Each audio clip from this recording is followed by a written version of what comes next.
A lot of this isn't going to make sense to you, and I'm sorry about that. I'm just going to start at the beginning, with the house.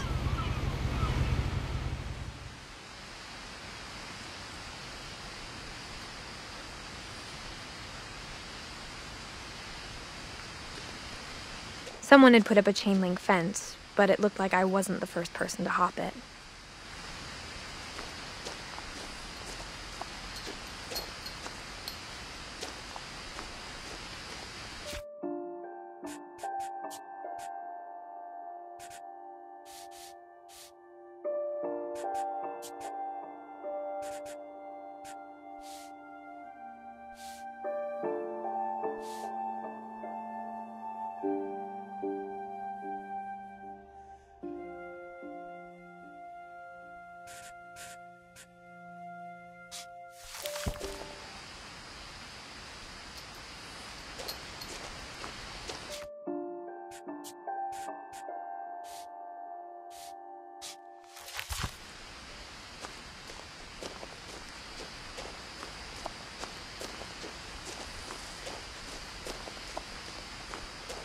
I lived here until I was 11, but I wasn't allowed inside half the rooms.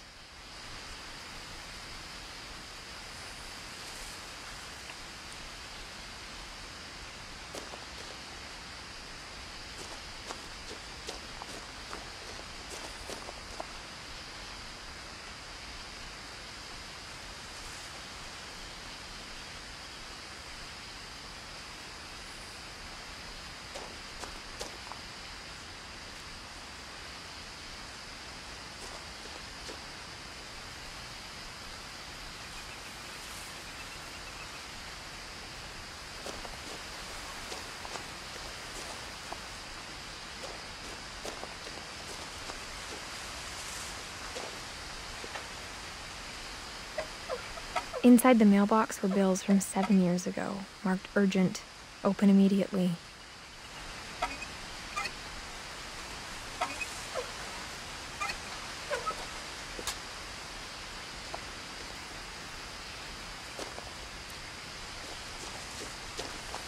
I hadn't been back since my brother Lewis's funeral.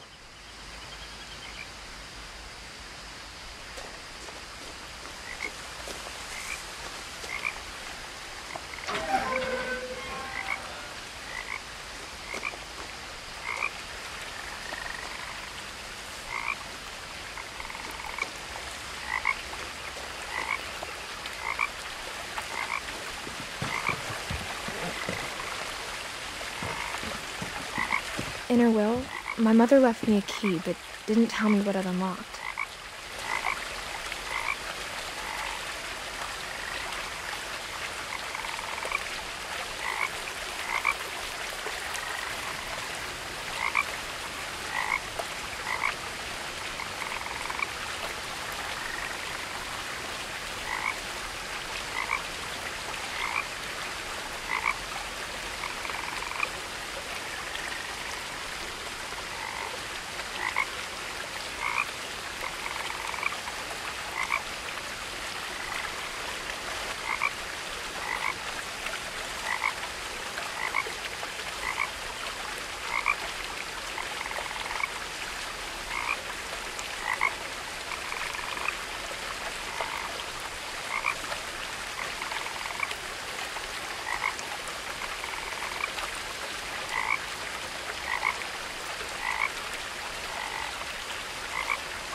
Maybe she thought I'd know. Or she thought that the mystery would be enough to bring me back.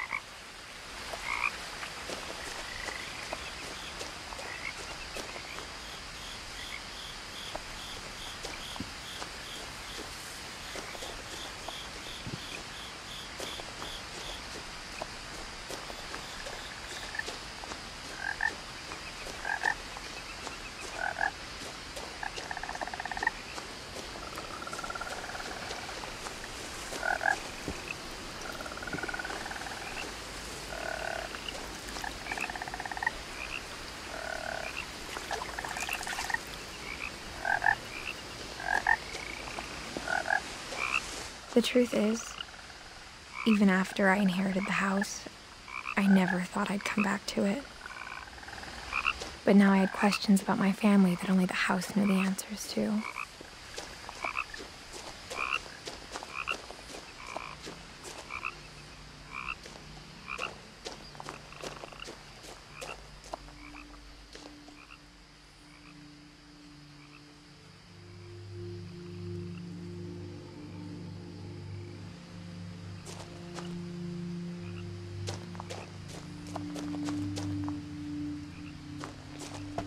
The woods around the house have always been uncomfortably silent, as if they're about to say something but never do.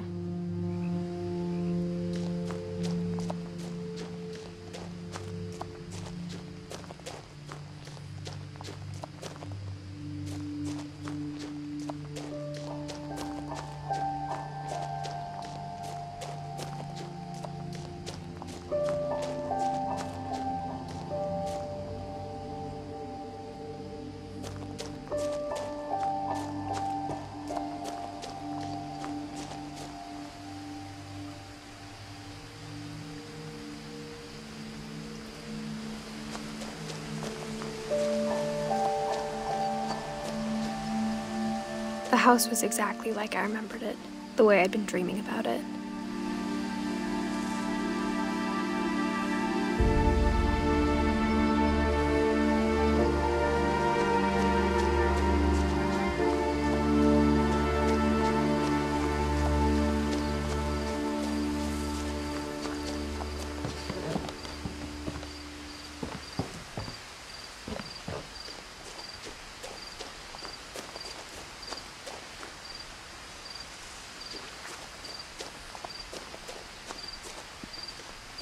As a child, the house made me uncomfortable in a way I couldn't put into words.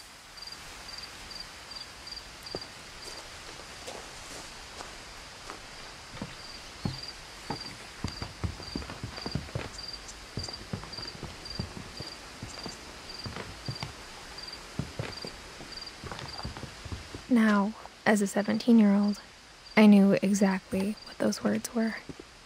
I was afraid of the house.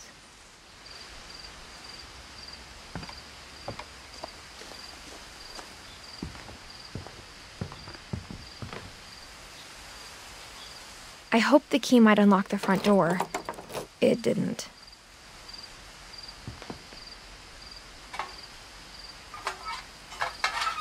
Looking in, I felt like the house itself had been waiting for me.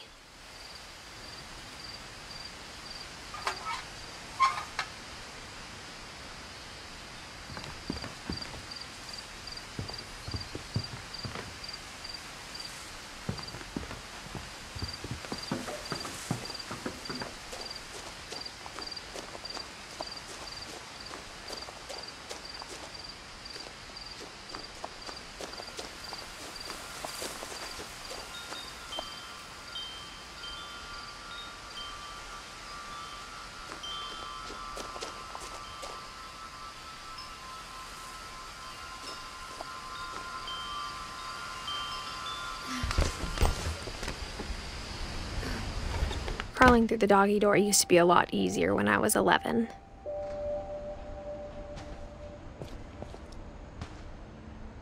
The power had been turned off the night we left.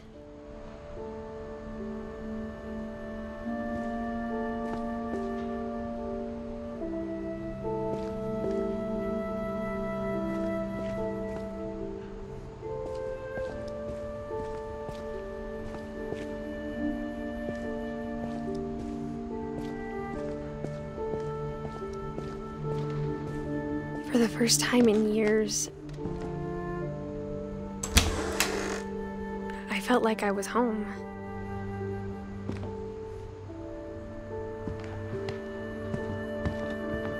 But instead of a family, there were just memories of one.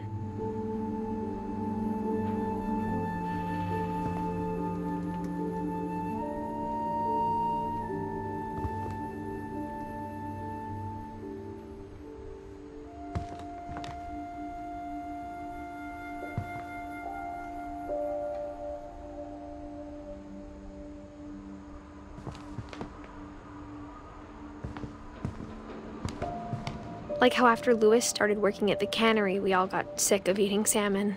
Except our cat, Molly.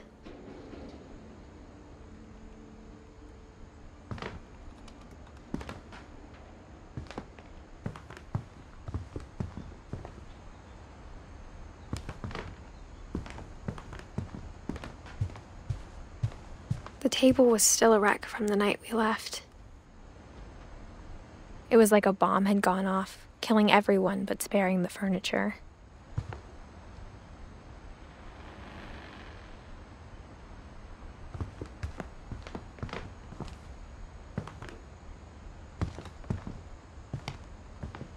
My mom was the only one of us who could imagine Great-Grandma Edie living in a nursing home.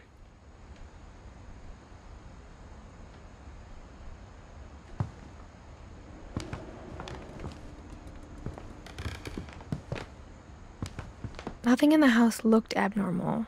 There was just too much of it, like a smile with too many teeth.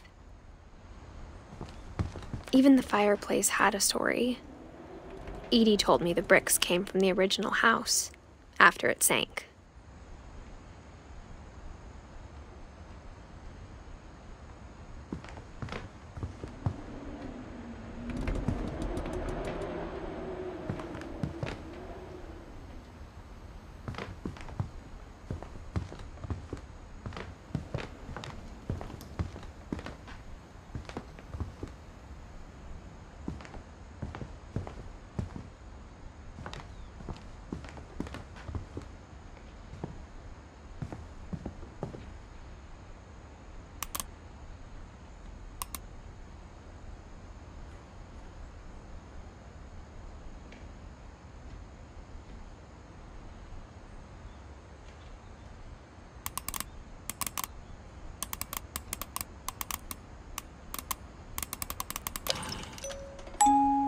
Great-Grandpa Sven built a music box for Barbara, along with the rest of the house.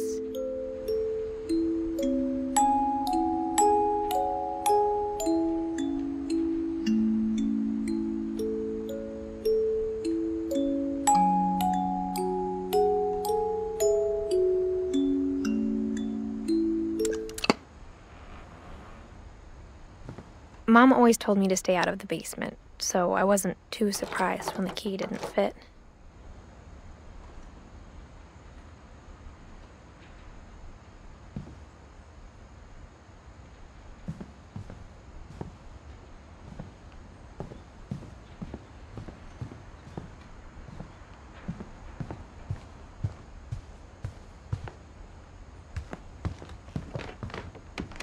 Only one restaurant would deliver to our house. We had Chinese a lot.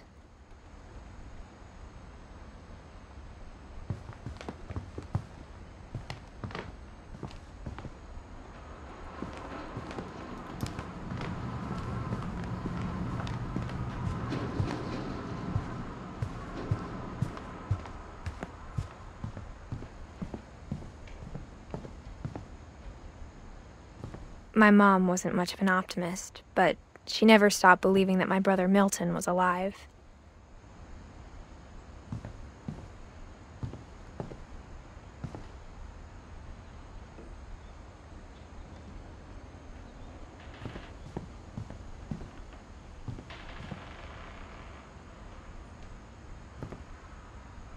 A lot of things got left behind in the whirlwind of that last night.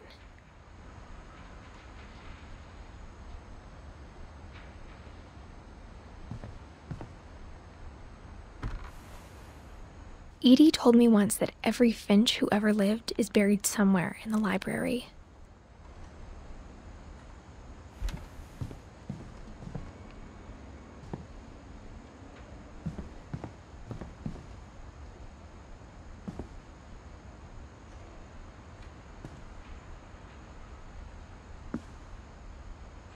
After Milton disappeared, Mom sealed up all the bedrooms.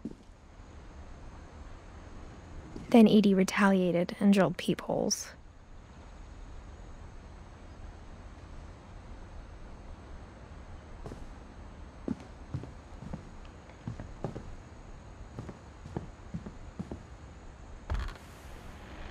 Molly always seemed like a girl I could imagine being friends with, if she hadn't died in 1947.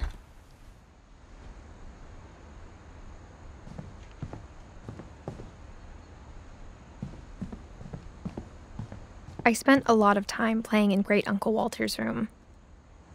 I think my mom sometimes regretted not sealing it up.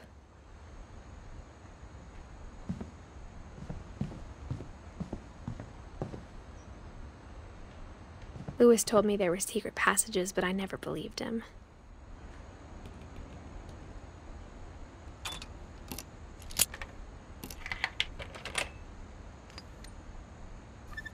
Turns out, my mom was really good at keeping secrets.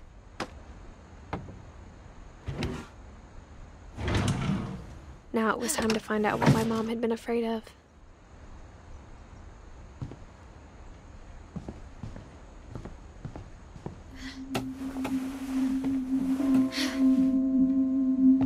Reading this, maybe it sounds like I had a plan.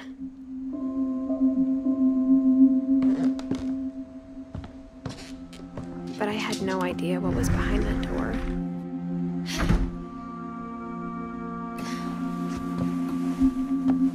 Just like I had no idea where all this was gonna lead.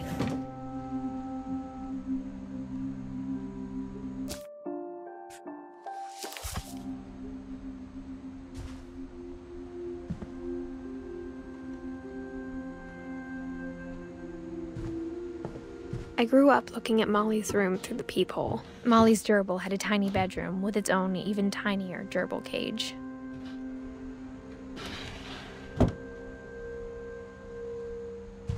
Being inside for the first time, I felt like I'd stepped behind a painting.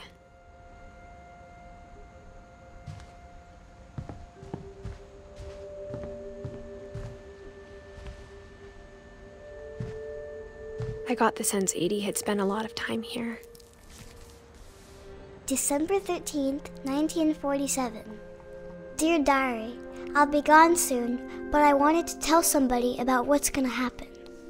It started when Mom sent me to bed without dinner. I woke up and I was starving, so I looked around for something to eat. My Halloween candy was all gone.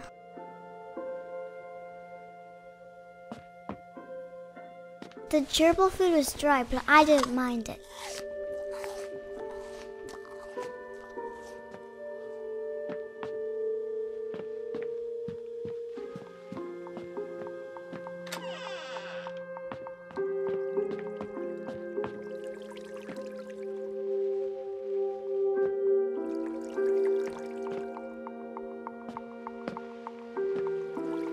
I thought about eating Christopher, but I held back.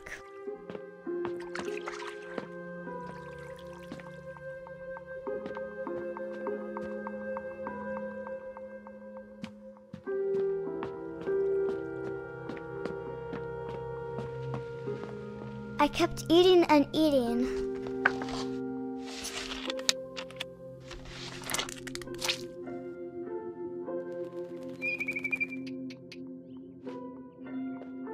I ate a lot of things that night.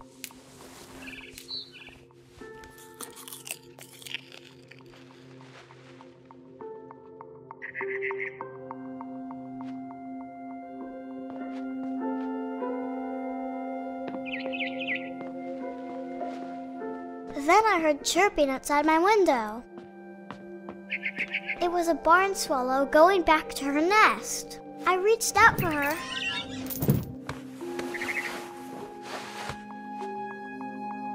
And suddenly,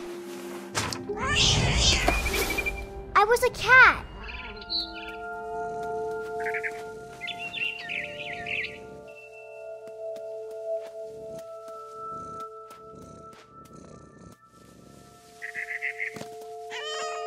I I tried to be quiet, but the bird was really scared.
I jumped and I almost got her.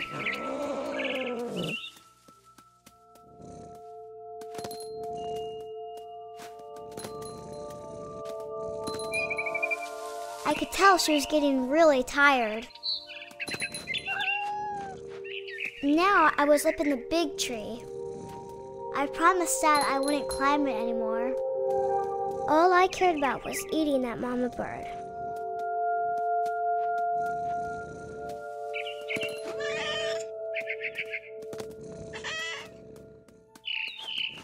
I gobbled her up. And suddenly, I was an owl. First, all I heard was the wind. Then I heard little teeth nibbling in the grass.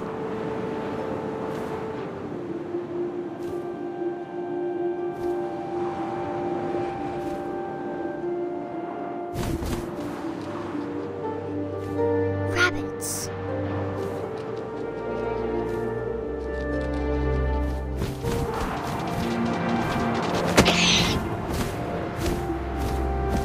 I imagined his face looking up and seeing mine through my talons.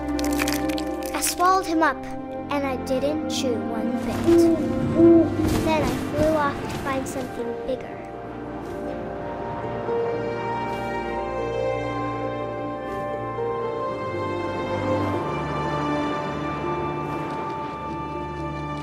A mama rabbit.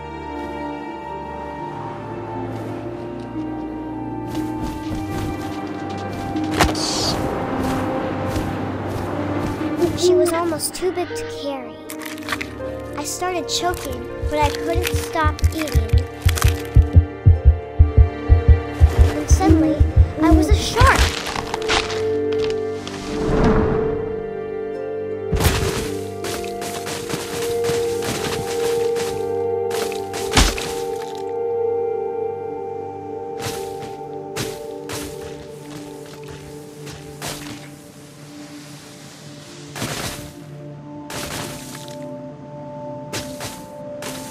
I rolled off a cliff and into the ocean. Now, I was hungrier than ever.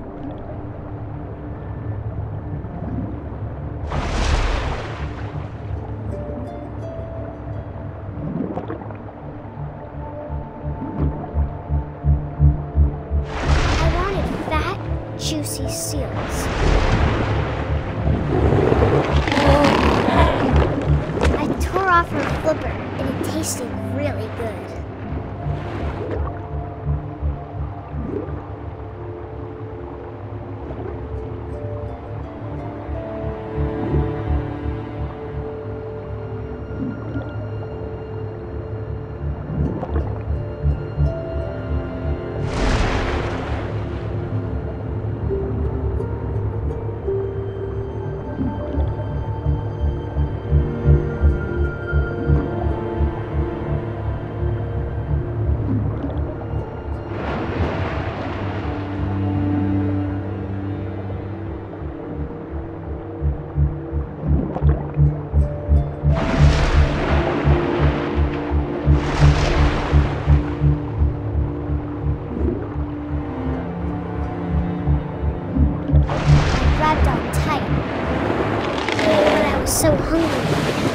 popped out of the water.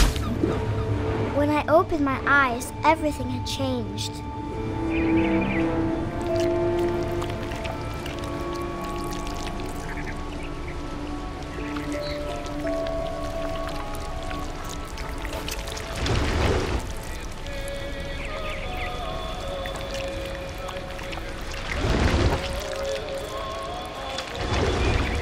Now I was a monster, and I smelled people everywhere.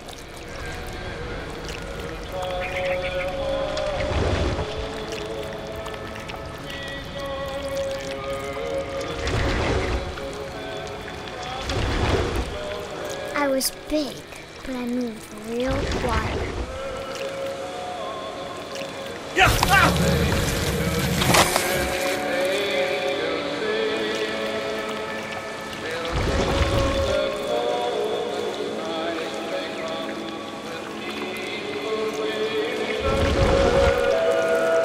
I wanted to stop, but also I didn't.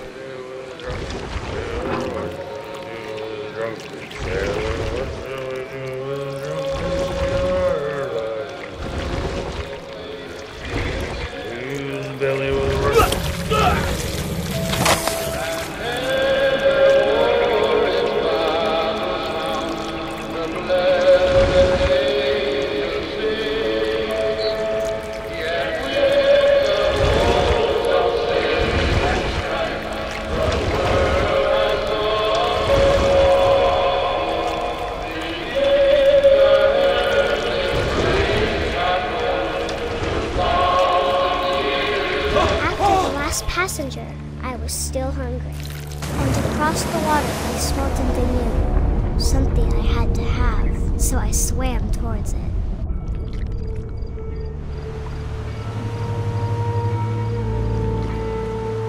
I slithered onto the sand, and the good smell went into an old pipe.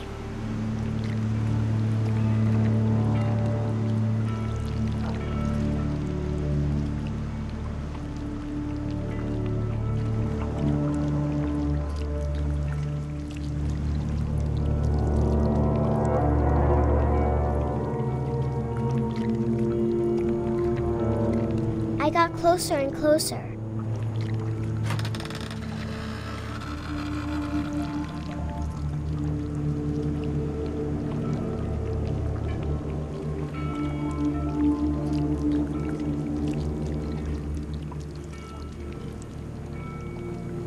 All of my stomach started growling.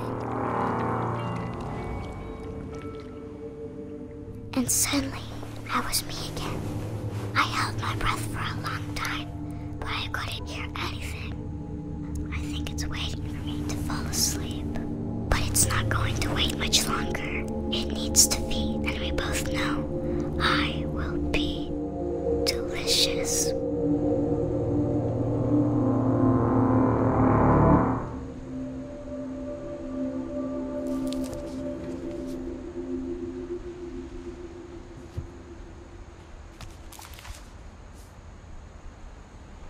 I'm not sure if I believed all of that, but I'm sure Edie would have.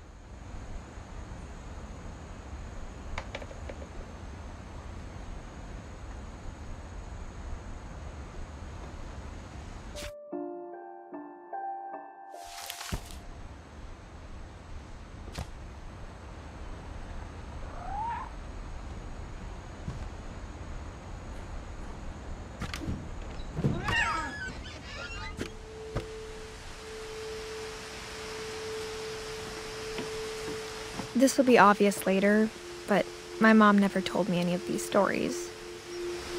Edie would have, but Mom didn't like bringing up the past. Though, when we adopted a stray kitten, she was the one who named it Molly.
I spent a lot of time in Great-Grandma Edie's room.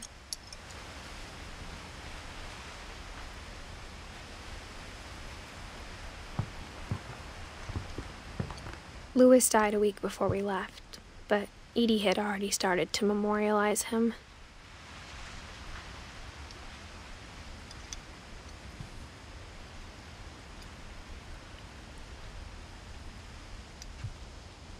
Her room was like a museum. For 500 years, the Finches have been famous throughout Norway for their fortune and misfortune.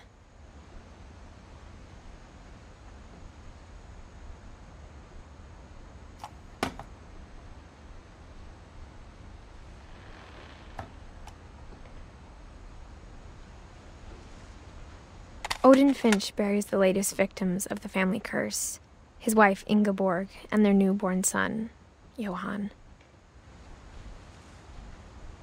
On January 7th, 1937, he set sail with his family and his house, hoping to leave the curse behind. But 40-foot waves off the coast of Washington send the house and Odin to the bottom of the sea. Odin's daughter Edie, with husband Sven and baby Molly, step ashore on their new home, Orcas Island. Odin Finch is the first to be buried in the new family cemetery. His daughter Edie is already dreaming of a new Finch house.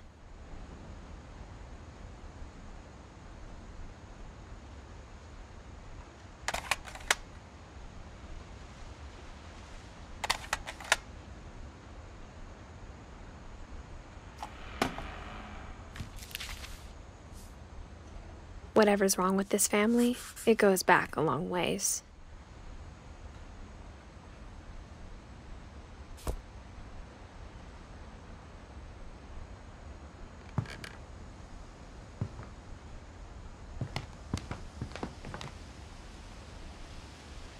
Edie knit me a new pair of gloves every year, just in time to replace the old ones.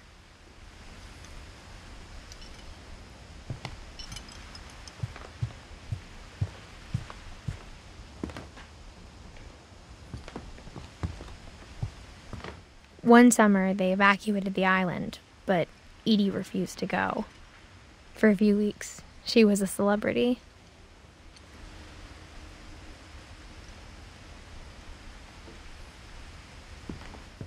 I hadn't thought of myself as Edith Jr. for a long, long time.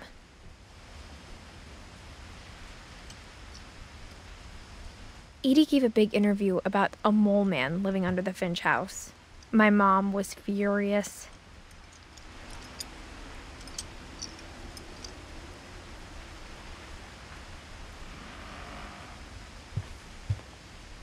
When Edie told people Sven was killed by a dragon, she could also have said he was building a dragon-shaped slide that collapsed. She could have, but she didn't.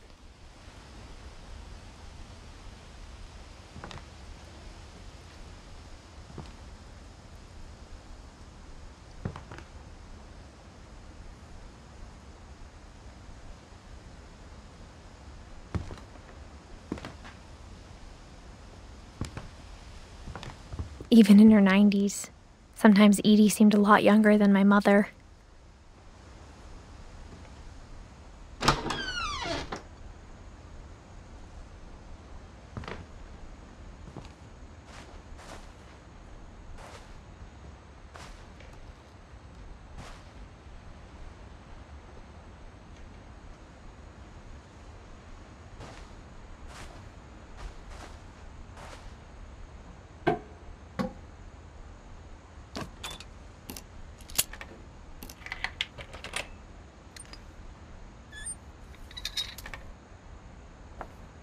There's a secret in this bathroom. It's in the last place you would look. It isn't in the cupboard. It's hidden in this book.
Sven gave Sam an old camera he'd refurbished.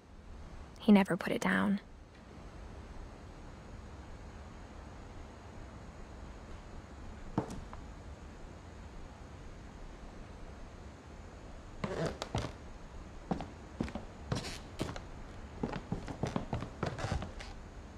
From the paintings on the wall, it was clear my brother Milton had been here before me.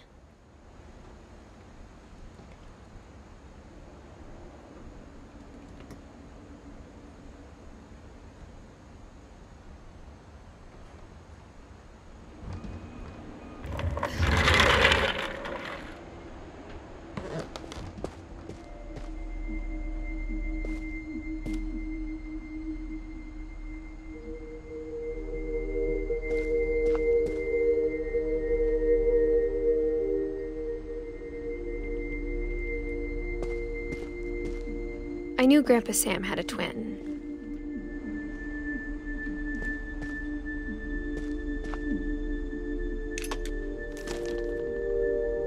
And that he never talked about him.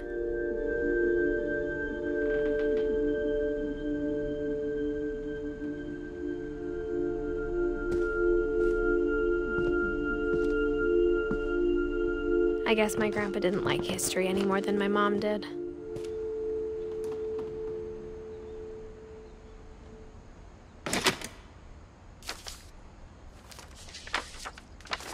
How I Want to Remember My Brother by Sam Finch. The thing I remember is that when he made up his mind, that was it.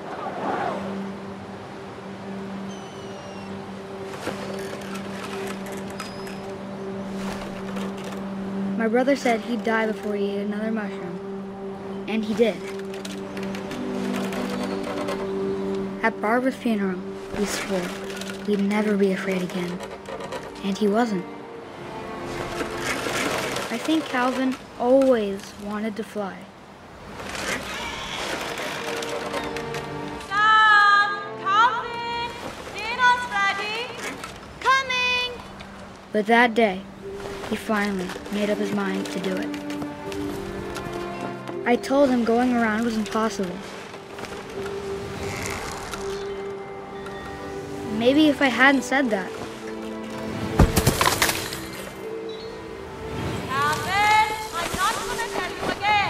maybe if the wind hadn't picked up, then maybe he'd still be here. But I doubt it.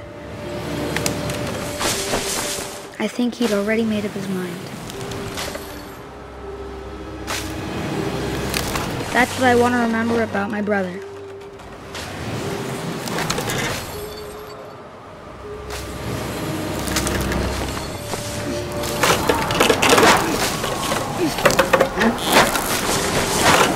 The day he made up his mind to fly. And he did.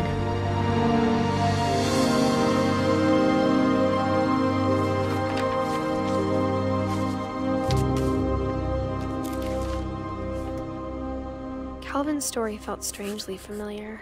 When I was younger, I remember trying to do the exact same thing.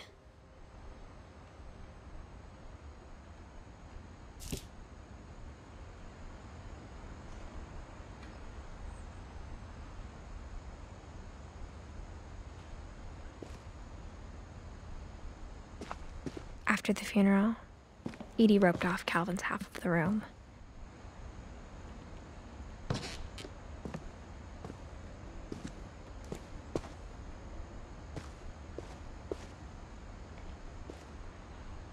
Mom said Grandpa Sam enlisted at 18 and never set foot in the room again.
The passages were a pretty tight fit. They'd obviously been built for smaller hands and bellies.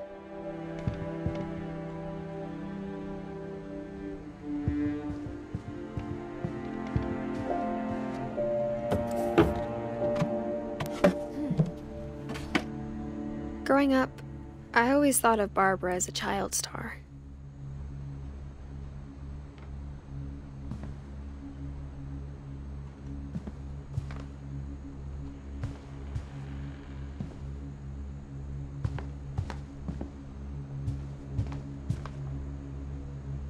I never thought about how hard it must have been.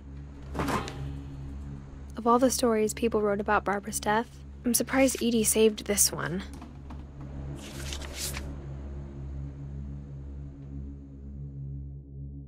Old Jack here with another ghastly tale inspired by America's most unfortunate family. I'm calling it The Surprise Ending of Barbara Finch. As a child star, Barbara was famous for her scream.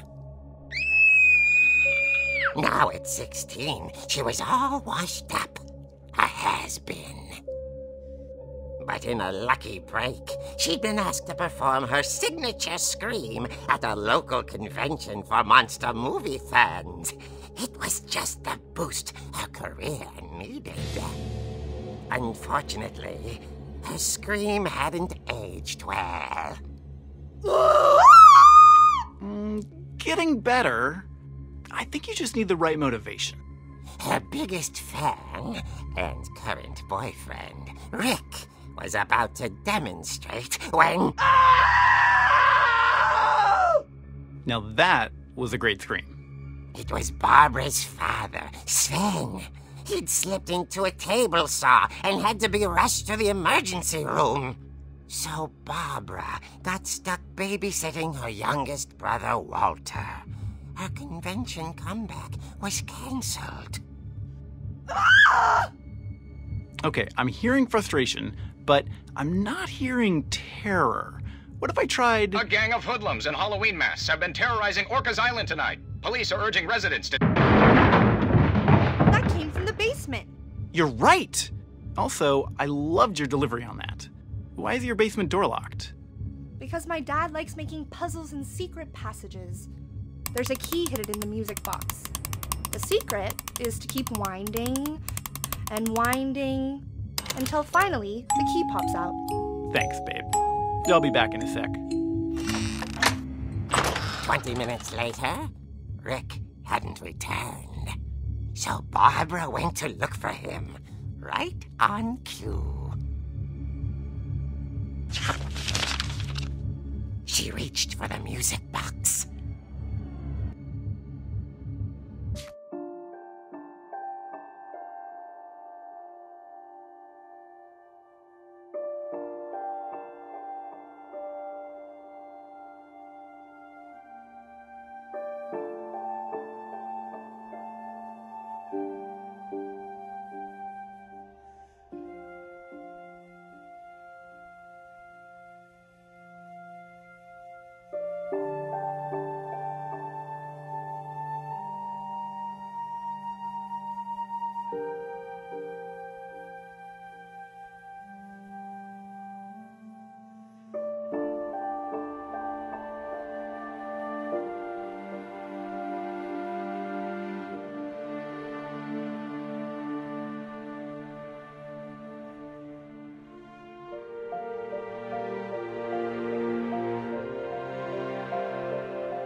and as she wound the key, she listened for Rick, but the house was silent.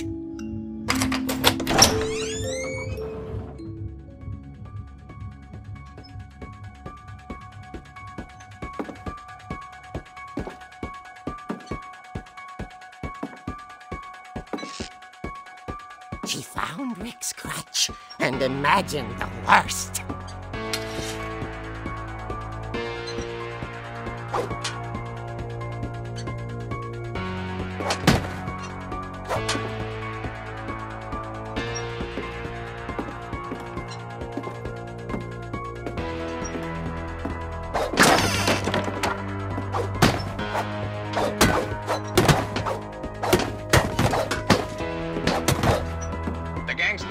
Infamous Hookman killer, Dr. Carl Hamill, who impaled and then ate his family 10 years ago tonight.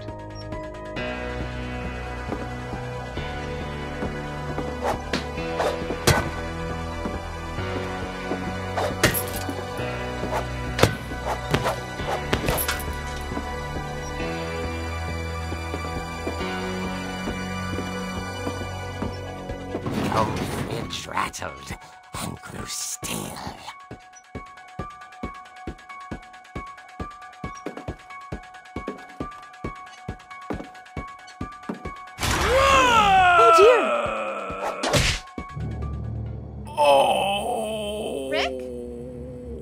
Barb, relax. I was just trying to scare you to help you find your scream. Well, I'm not scared, Rick. I'm furious. Then act furious. All I'm getting from you now is that you're hurt and confused and She threw him out, but she kept a little something to remember him by. Barb, have you seen my other crutch? And she was still holding it when she fell asleep watching the late picture show. Hours later... Barbara! Walter, what's going on up there? Ah! Okay, I'm coming up, but if this is a trick, you're dead, Walter.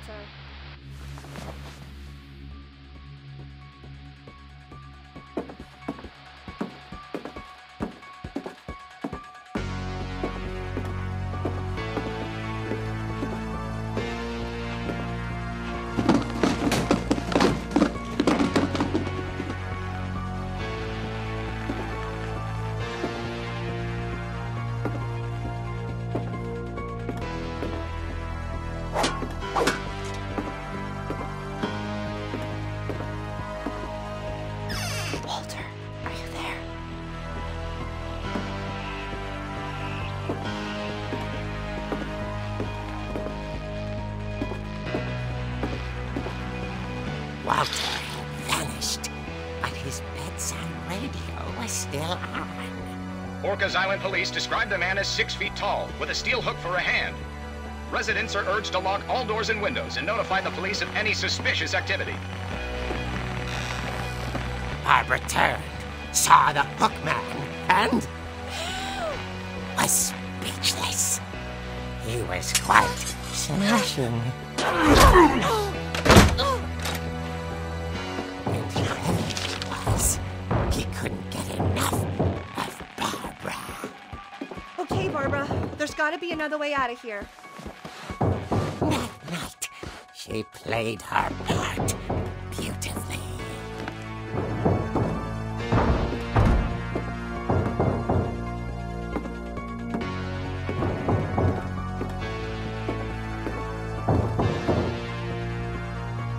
Molly's door hadn't been opened in years.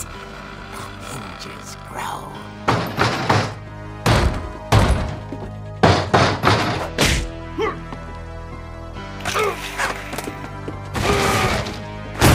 He wasn't moving, but she sensed the story might not be over yet.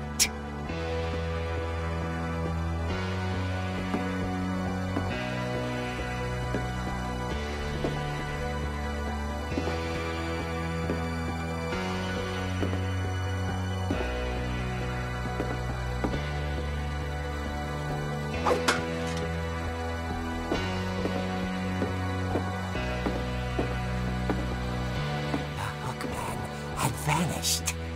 She listened for his breathing, but all she heard was...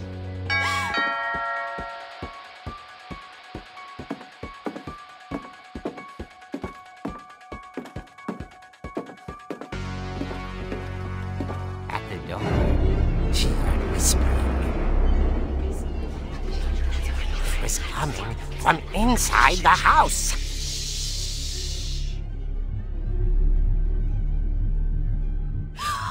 Oh dear. The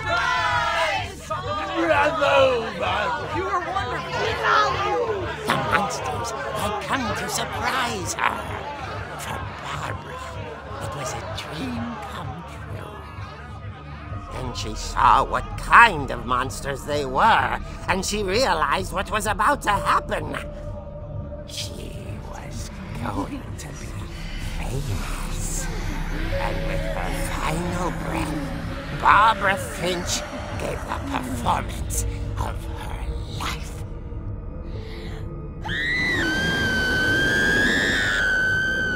I wasn't there myself, but I hear Barbara was magnificent.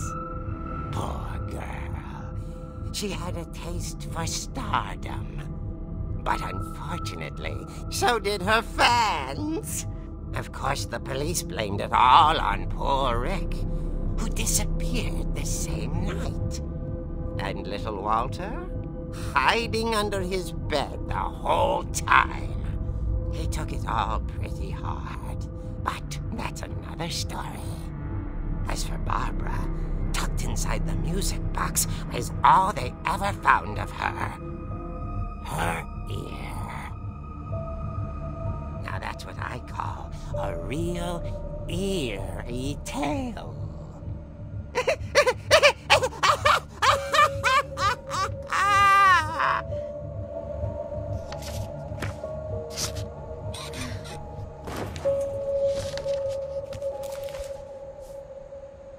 Edie told me all Barbara wanted was to be remembered, as absurd as that comic was. Maybe what Edie saw was a happy ending.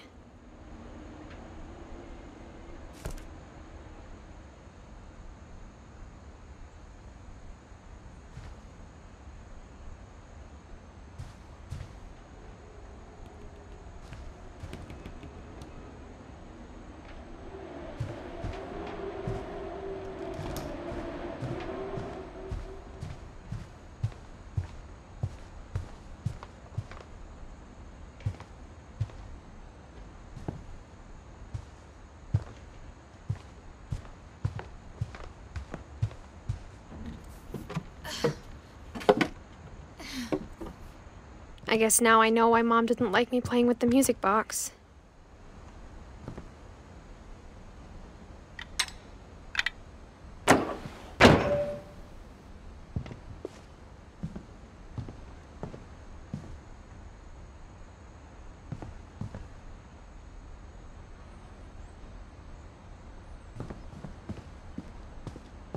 Whenever people ask me about my family, the first thing they always want to know about is Barbara.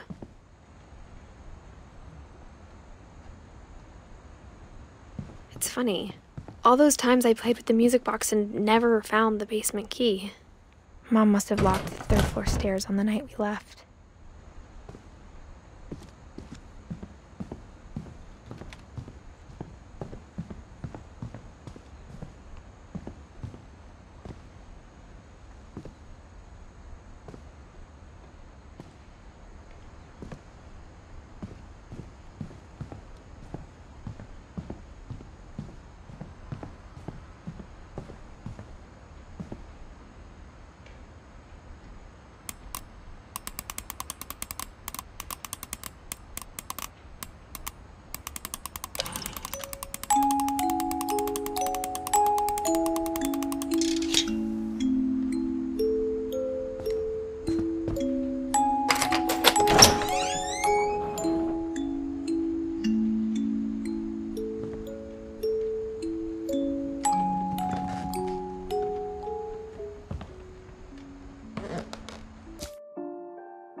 Mom said the basement was off limits, unless I wanted another tetanus shot.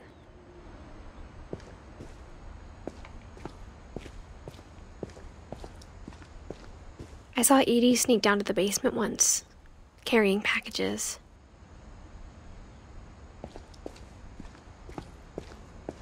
I thought maybe she was hiding presents.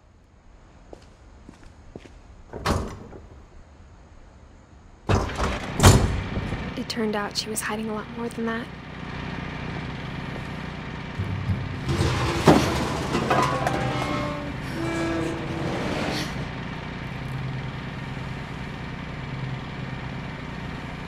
I remember asking Mom once about where Walter had gone.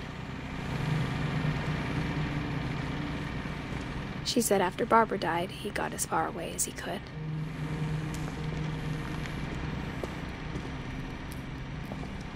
If there's a pattern in all these stories, I think it's that none of us has gotten very far.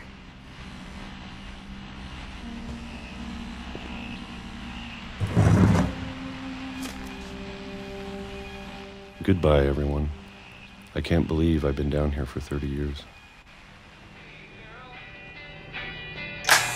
On that first day, after the shaking started, I didn't think I'd survive a week.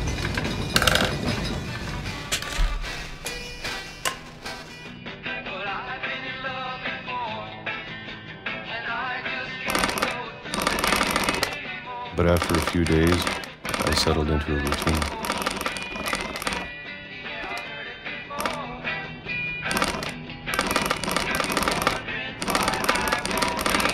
That's what kept me sane.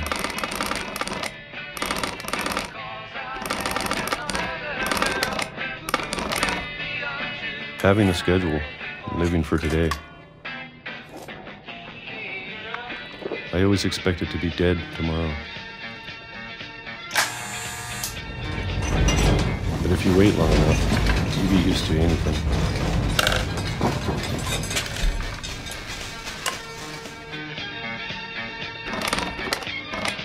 Even a monster on the other side of the door starts to feel normal. Almost friendly.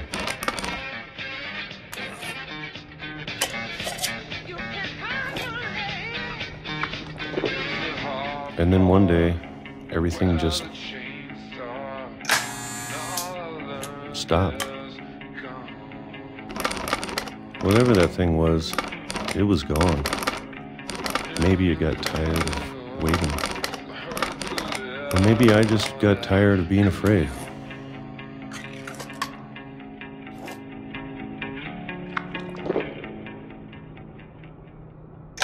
It's been a week now, the longest in 30 years.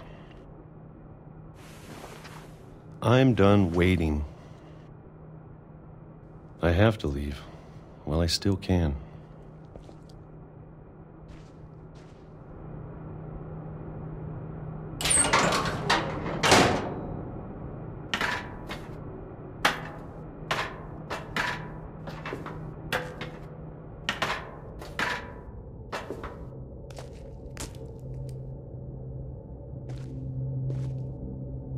I know it's out there somewhere. Whatever killed Barbara and Molly and Calvin. Maybe this is all a mistake. But I need to stop living the same day, even if it kills me.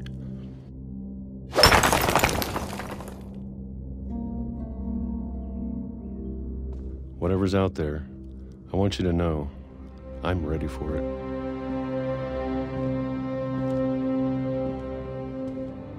I'm going to appreciate all of it, especially the food. I don't mind if I only have a year left, or a month, or a single week. I'd be happy with one new day. I can already imagine the sun on my face.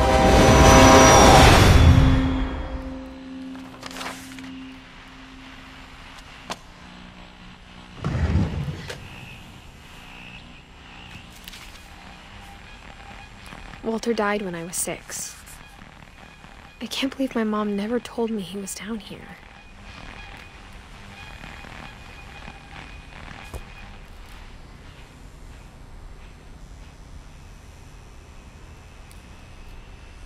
I'm sure my mom was trying to protect me.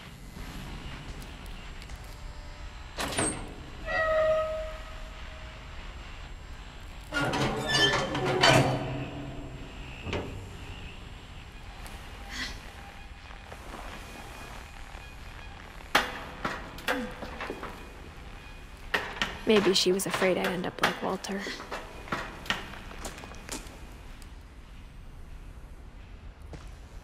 But if she never told me about an uncle under the house,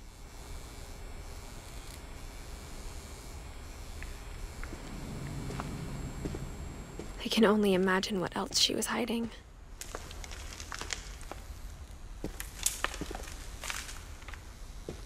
I don't want to make the same mistakes she made.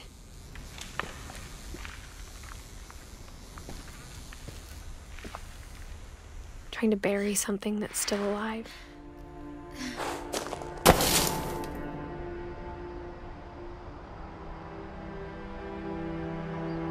Now that there's only one of us left, or maybe 2,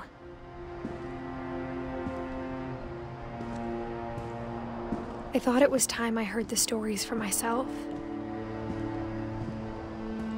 and found out what happened to everyone else. But now I'm worried the stories themselves might be the problem. Maybe we believed so much in a family curse, we made it real.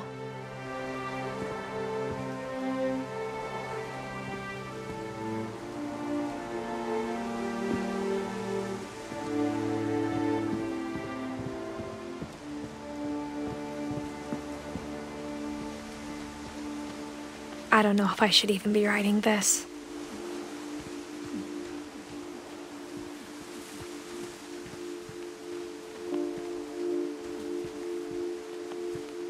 Maybe it'd be better if all this just died with me.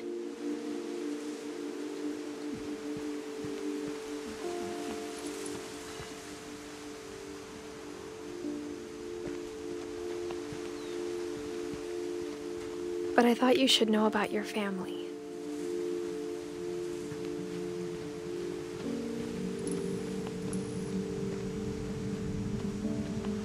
And the history you're a part of.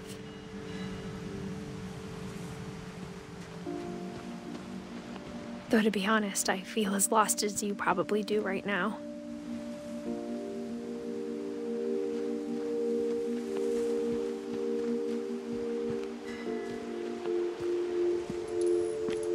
I think the people in these stories believed them, for what that's worth.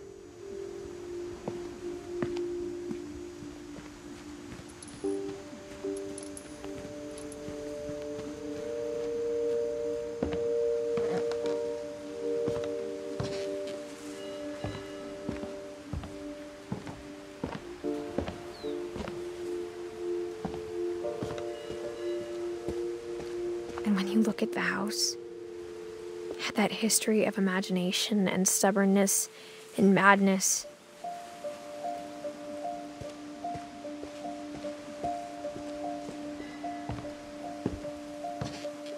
any of it seems possible.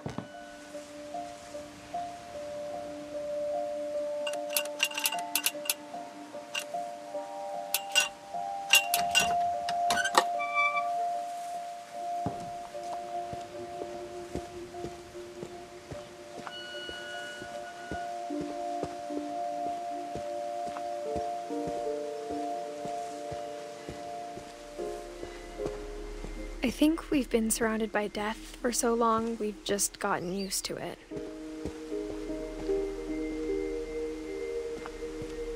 What kind of family finishes building a cemetery before starting the house?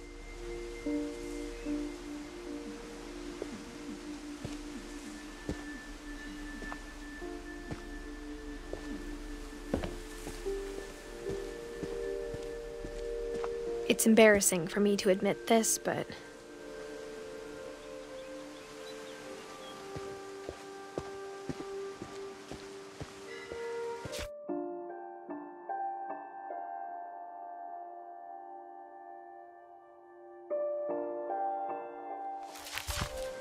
The pet cemetery made me more uncomfortable than the human one.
Three of the gerbils were mine, and 2 had been my fault.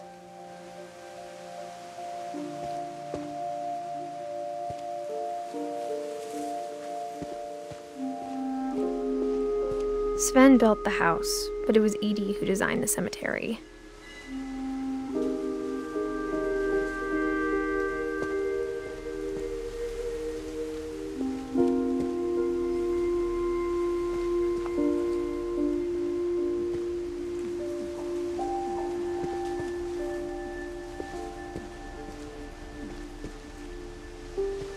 I'm sure Odin's monument had been Edie's idea.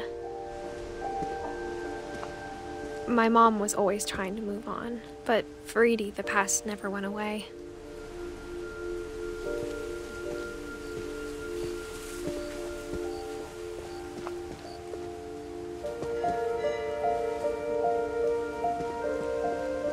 She could see it poking out of the water at low tide.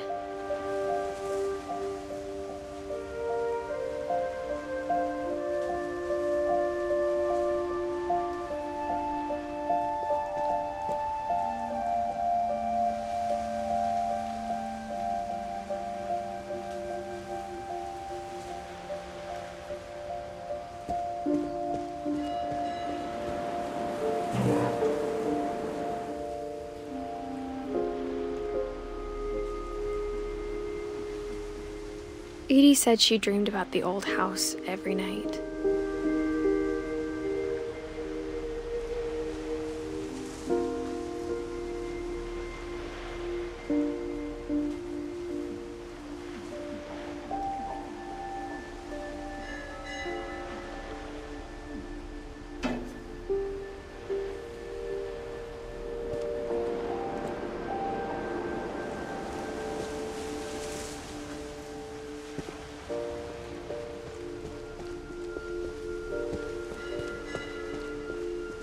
Edie's side was always easier for me to understand. But the older I get, the more I can see where my mom was coming from. Her dad had been pretty strict, but it wasn't enough to save her brothers. She was just trying to do better.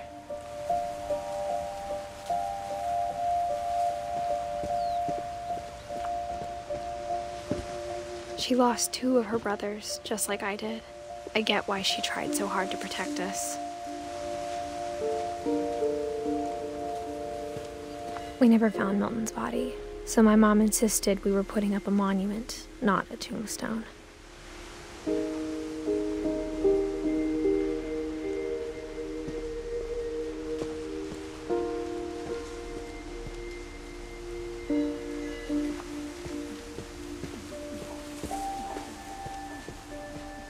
There's so many things I wish I could ask my mom now. Part of me thinks this is what she wanted all along. For me to come back someday. and find everything out for myself.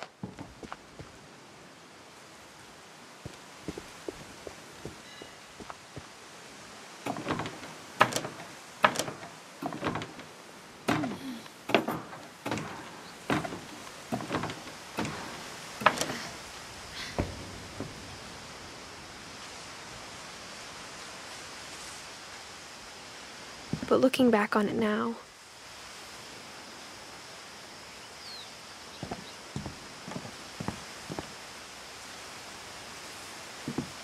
if she told me there was going to be so much climbing,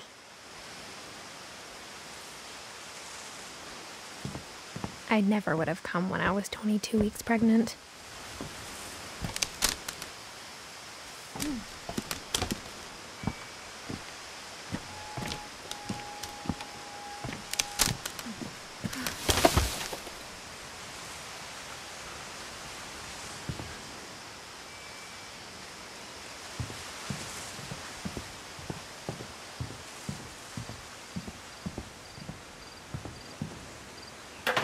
I never met Grandpa Sam, but I think he and my mom had a lot in common.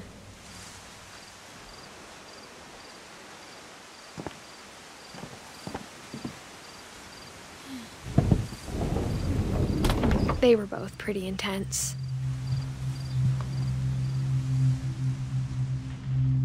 Sam spent his life shooting photos, but Mom said he got nervous being in front of the camera. I guess we're all afraid of something.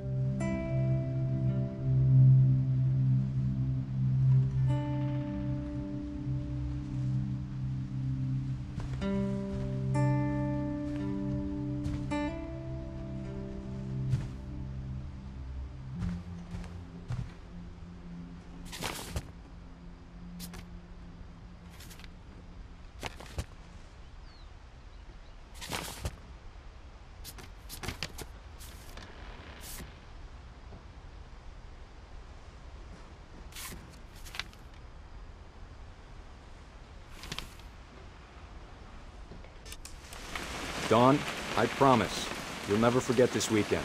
Yes, sir. These memories are gonna last a lifetime. Mm-hmm. Am I gonna have to shoot anything? It's a hunting trip, Dawn. Shooting is strongly encouraged.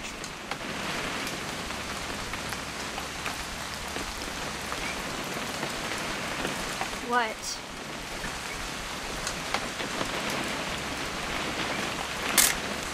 Perfect.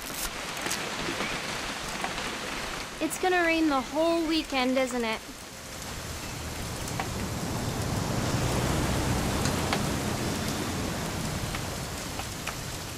Please just take the damn picture. Hey, language. I will never forget this weekend, Dad. That's the spirit. Okay, got it. I'm gonna take some pictures, okay? Just be careful. The camera's older than you are.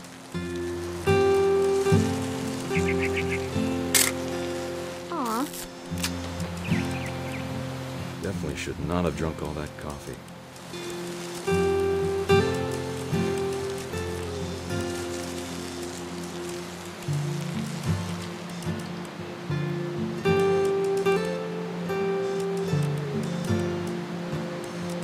You're right, Dad. It's starting to clear up. Still freezing, though.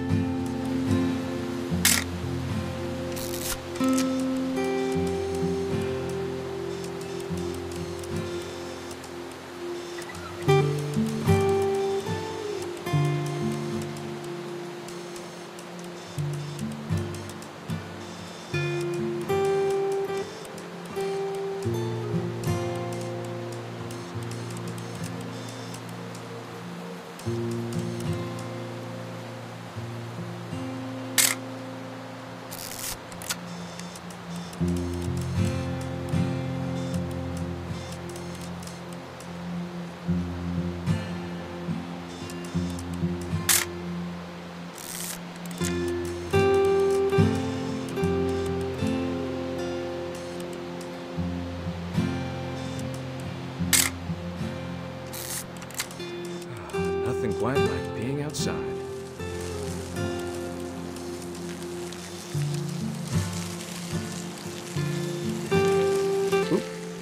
little more gas in the tank, I guess. Hold. Hey! That's a keeper. I'm just saying, I'm not always gonna be here, Dawn. You'll need to remember this stuff, if you want to survive. I'll be fine, Dad. You know who else thought he was gonna be fine?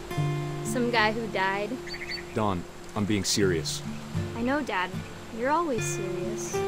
Doesn't being out here make you want to chill out? Well, to tell you the truth, I haven't been out here in 20 years. Dawn, don't you think you could find something more interesting to photograph?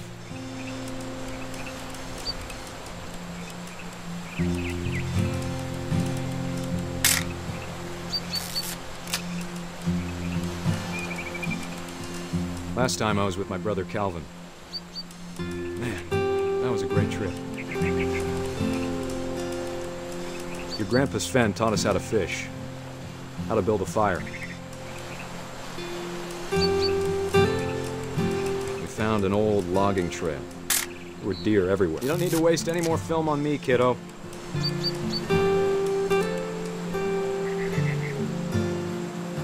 I bet if I could remember where that trail was, we'd spot a buck for you in no time.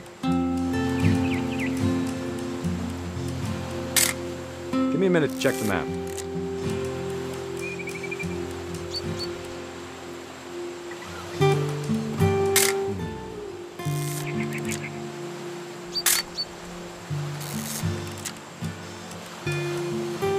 Let's see.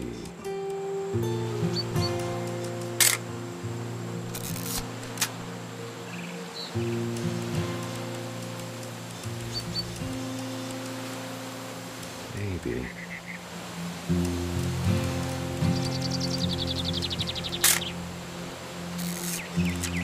Was it?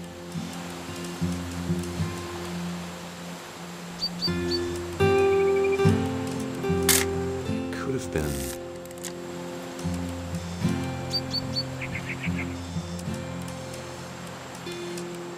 Dad! Good eyes, Dawn.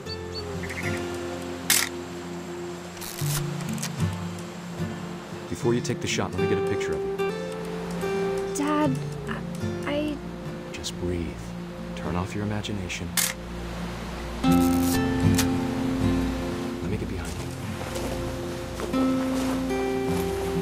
Do I have to do this? Dawn, you don't have to do anything. Great shot, Dawn!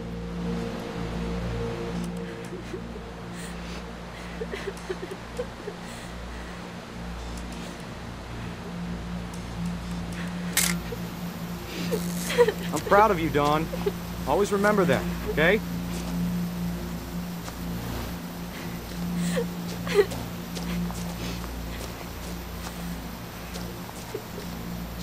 Sorry, Dawn. Just gotta reset the timer.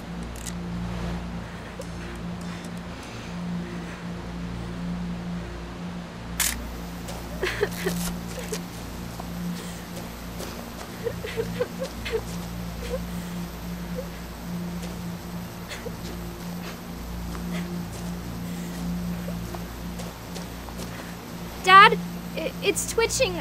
I think That's it's totally so... normal, Dawn. Just focus on the camera. Try not to think about... Dad!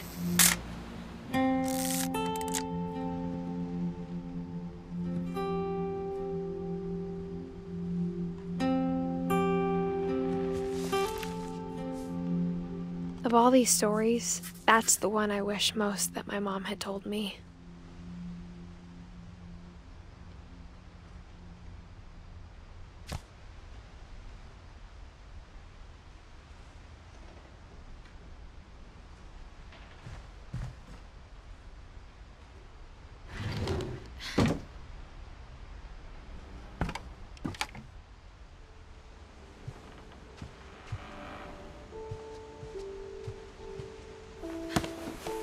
After Sam died, my mom and Edie got really close. They'd both lost a lot.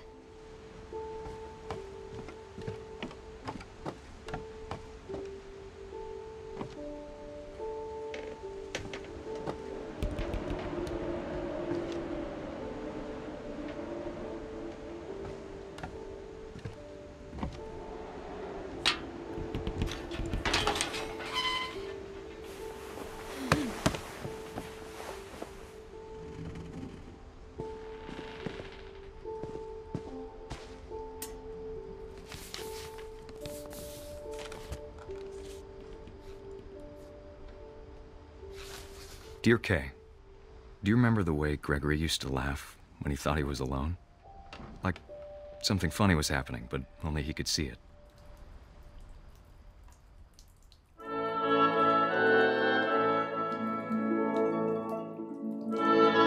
I think he saw things the rest of us don't.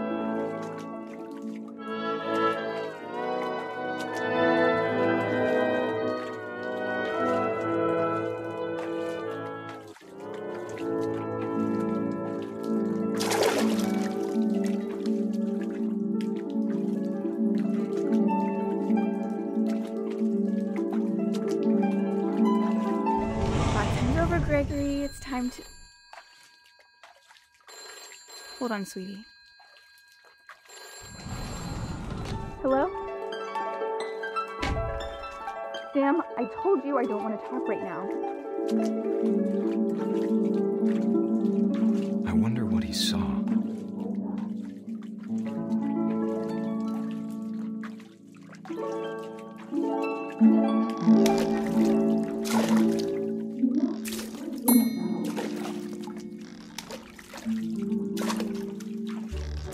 What his world was like. It reminded me so much of Calvin. Lost in his imagination.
Silly it sounds.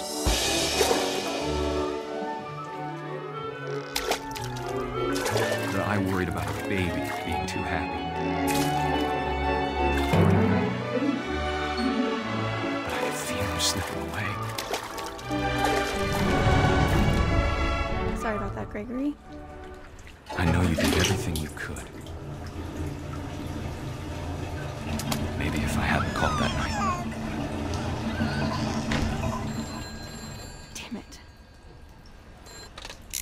Hold on, I don't want Gregory to hear this. I wish he could have told us about the world he saw.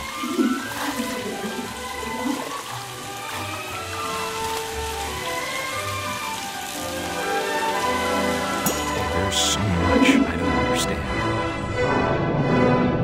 about Gregory, about everything.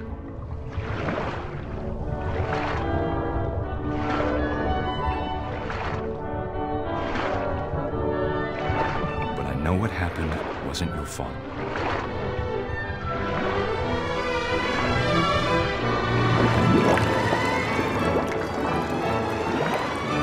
I'm sure he's happy.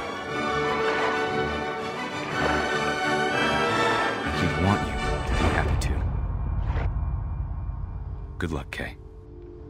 Love, Sam.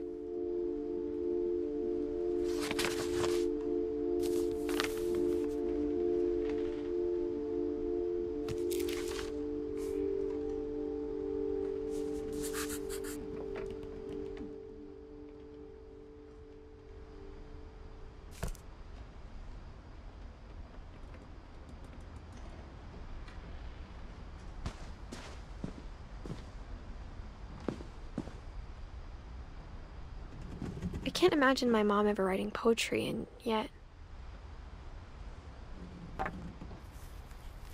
A poem for Gus, who always said the wedding was a bad idea.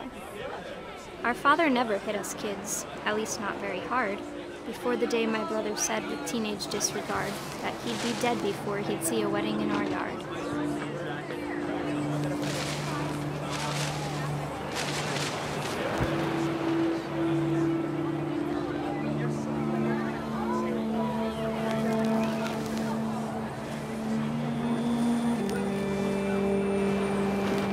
My father made him come, of course, but Gus stood far apart, just flew his kite and bottled up the storm inside his heart.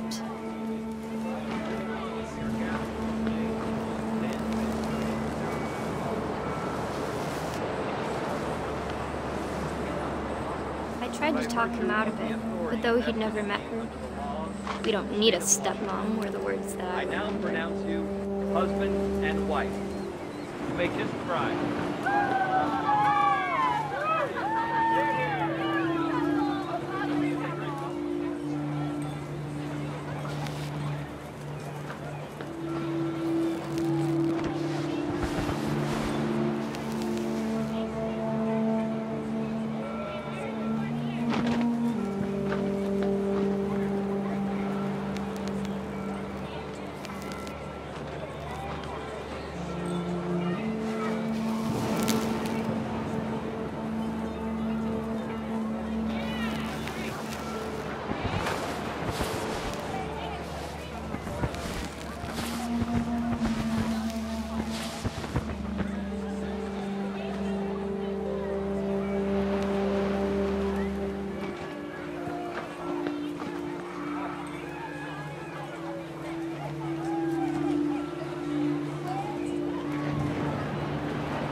When the time for photos came, Dad ordered him to come here. But Gus declined and as a sign held up his middle finger.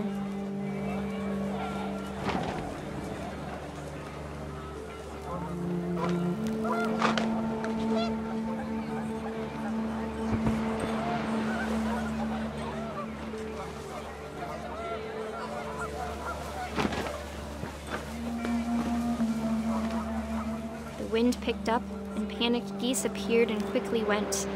But all the humans did that day was go inside the tent.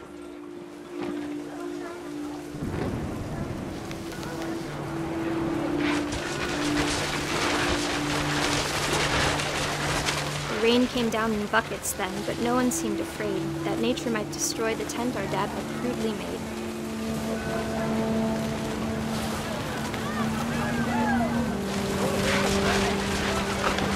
Thunder sounded much too close and full of angry power, but all my father said to this was, "Make the music louder."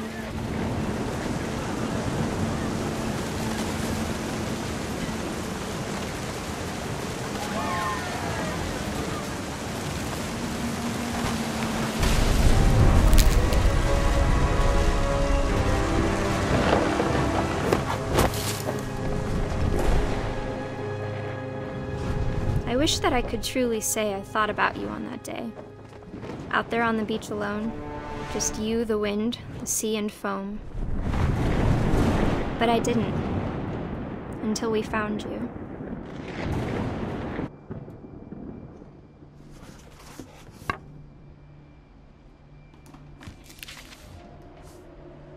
She never talked about him, but Mom told me once if I was a boy, they were going to name me Gus.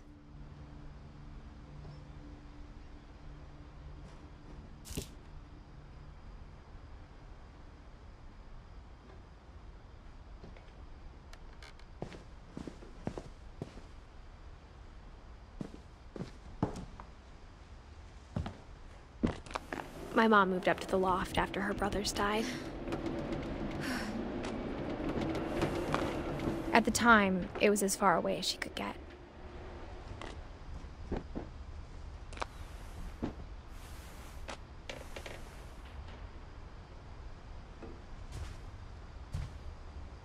Religion was another thing my mom never talked about, but I think it helped her a lot after her dad died.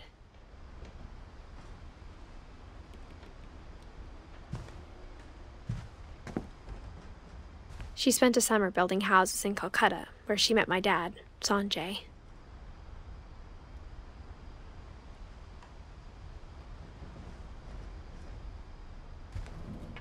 My mom moved to India a week after graduation and got a job teaching English. Louis was born a year later.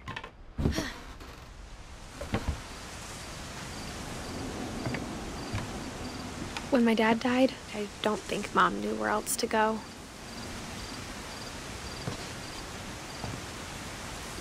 I'm sure Edie was happy to have her back.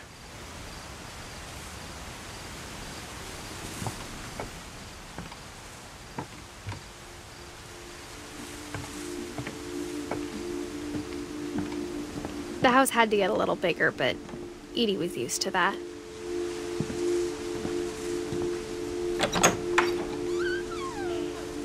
And for a while, things were good, almost normal. But it didn't last.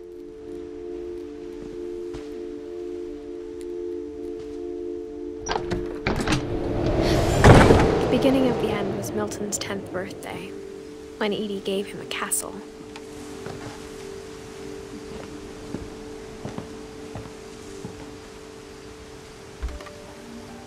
After Milton disappeared, the only thing he left behind was a room full of paintings.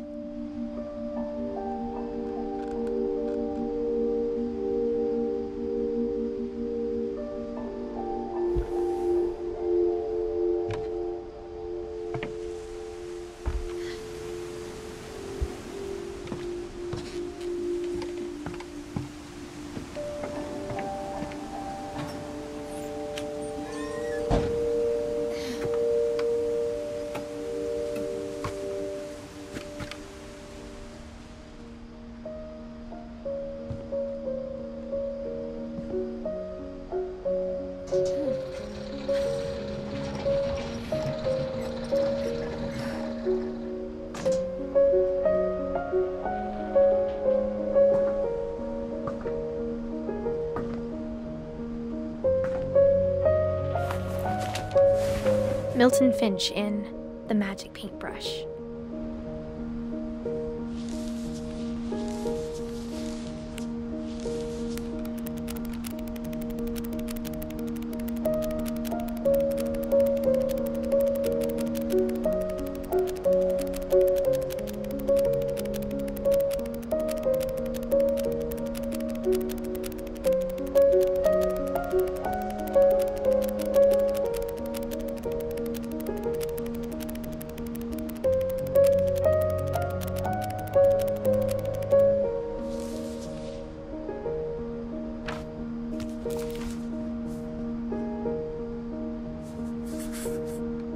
I was 4 when Milton disappeared.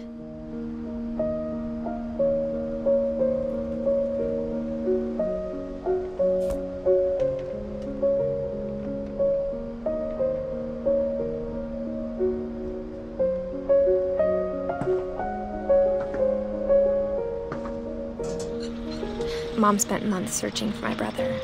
Then she sealed the doors.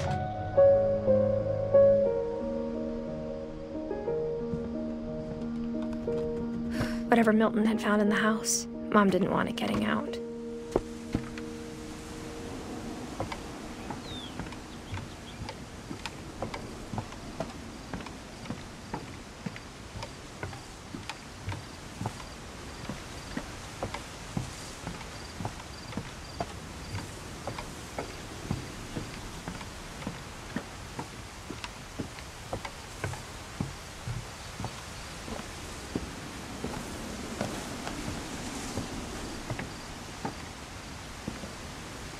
Mom definitely blamed Edie, but I think Louis blamed himself.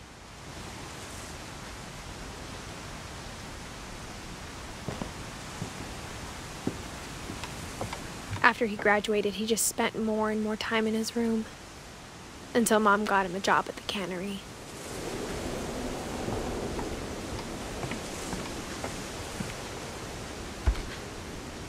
Everyone always told me to stay out of Louis's room. Except Louis.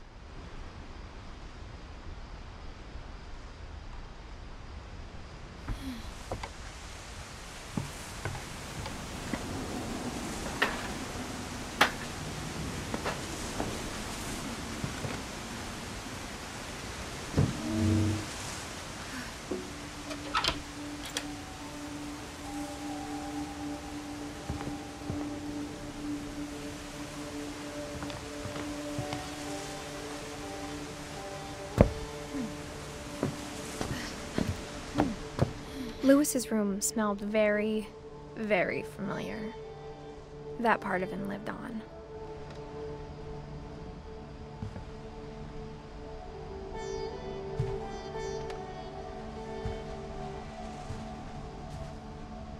Lewis and I spent a lot of time playing games together, but he was surprisingly bad at them.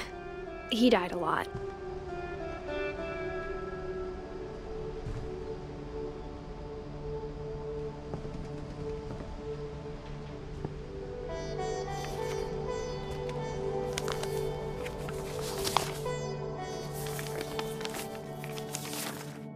Dear Mrs. Finch, as Lewis's psychiatrist, I can understand your desire for an explanation. As I see it, the trouble began in January, shortly after we convinced your son to seek treatment for substance abuse. Newly sober, I believe Lewis first noticed the monotony of his daily life.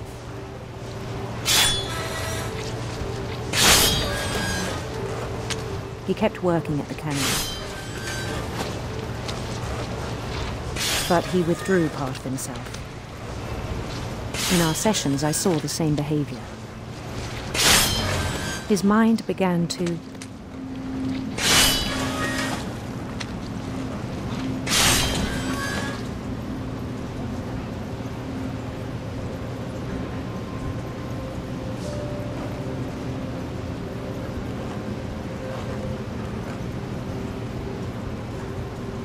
wander.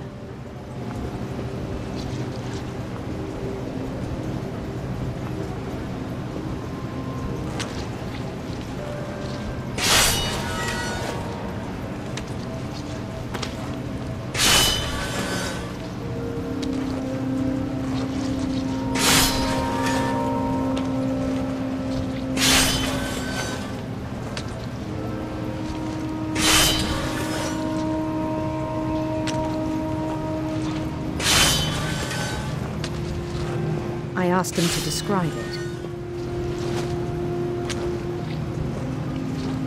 He said he started small, imagining a labyrinth. He'd feel his way about.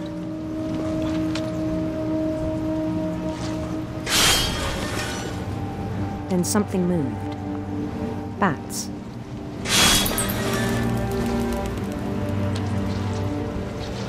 And toads.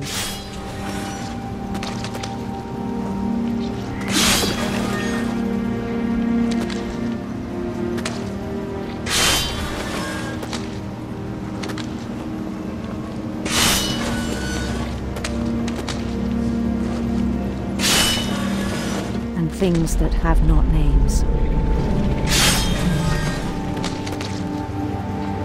He knew it was all in his head.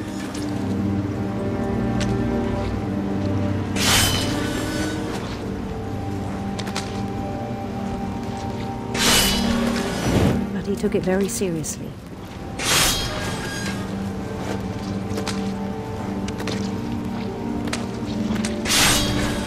I had hoped he'd find himself.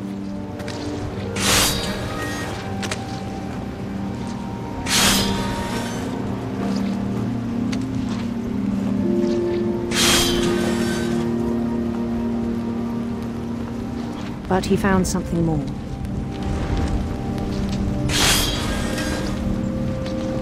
I worried about him then.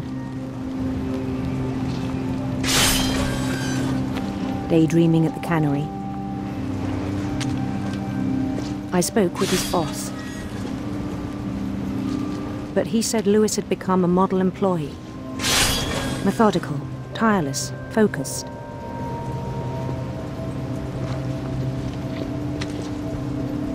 Like a whole new Lewis. So I let him go on.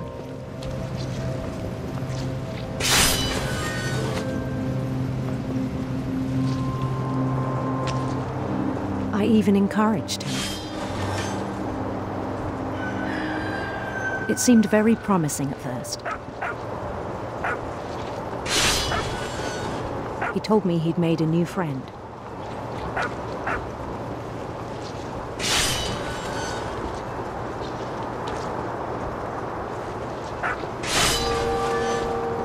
on the edge of a city he named Lewis-topia. He built the city up slowly, brick by brick. Then he made musicians.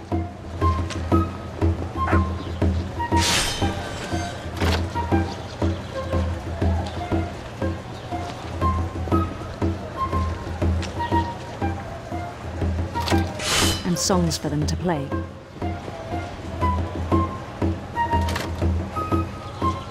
He talked about starting a band. And he was always humming something. Every day his imagination grew stronger.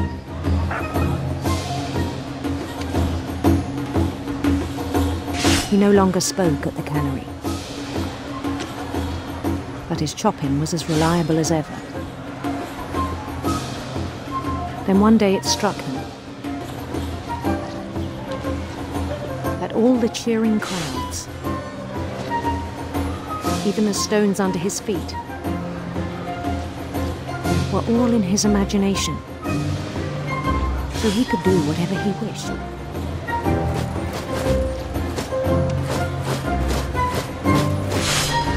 He held an election for mayor,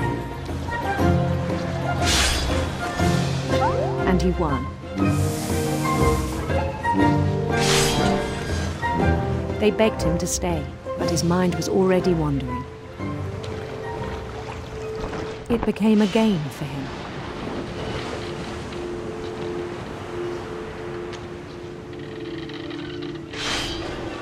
He'd conquer a city, then immediately push on.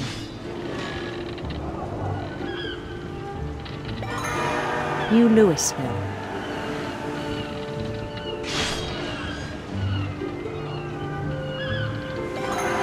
St. Louis. He started drifting away from our reality.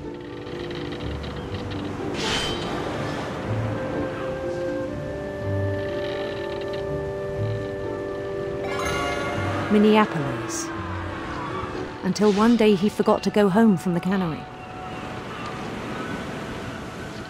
Even as his mother pleaded with him, part of Louis kept sailing on.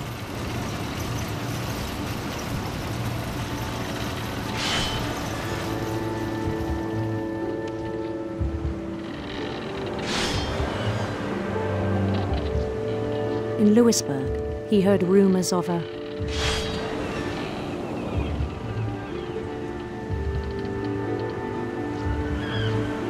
handsome queen.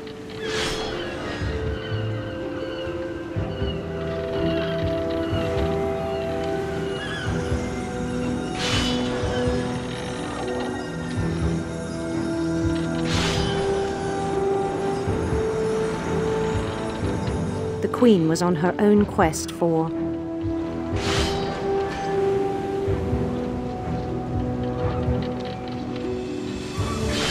sinister serpents.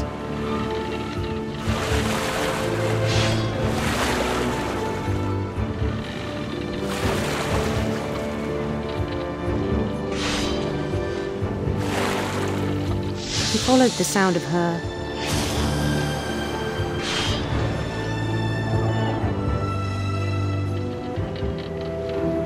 electric sitar.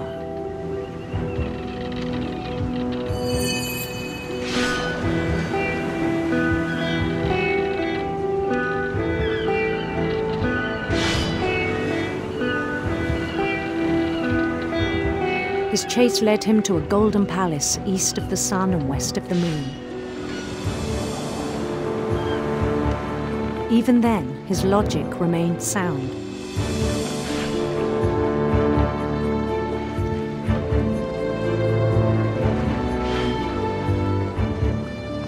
He knew the world was all in his imagination.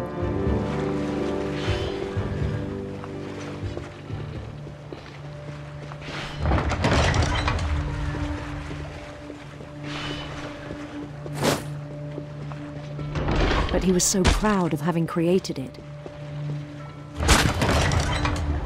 In his own eyes, he'd become something greater than a king.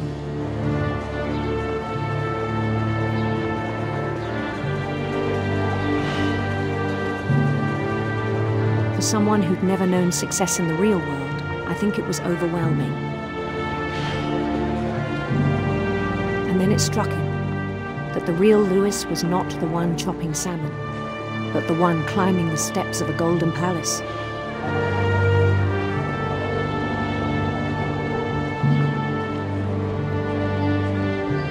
My imagination is as real as my body, he told me. It was hard to argue with him.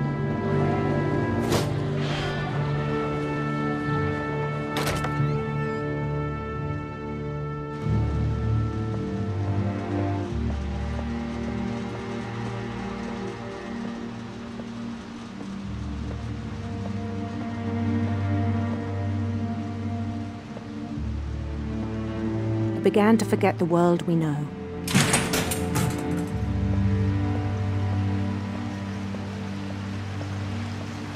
I think it pained him to remember Lewis, the cannery worker.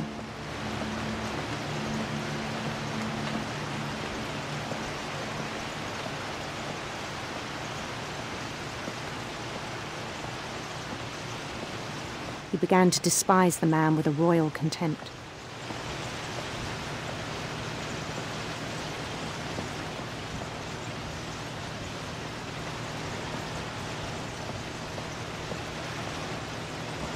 I still thought I could save him. Even after he said he was being crowned king over all the lands of wonder.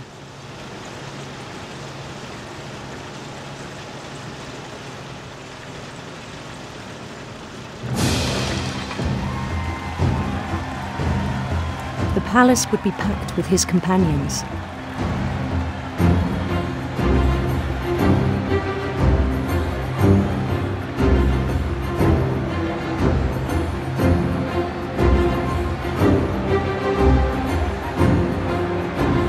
Including the wise Calico who'd insisted on advising him.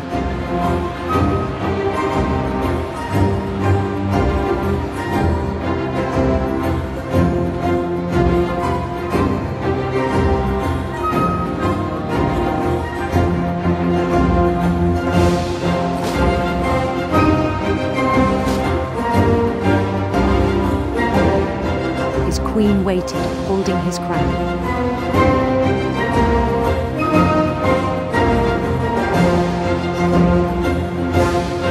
There was only one thing left to do.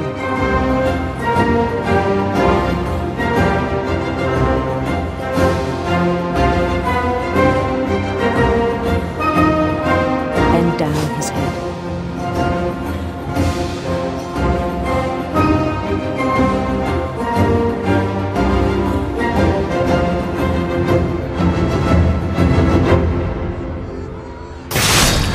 And the rest I think you know. Mrs. Finch, your son was a kind man who will be missed by all of us who knew him.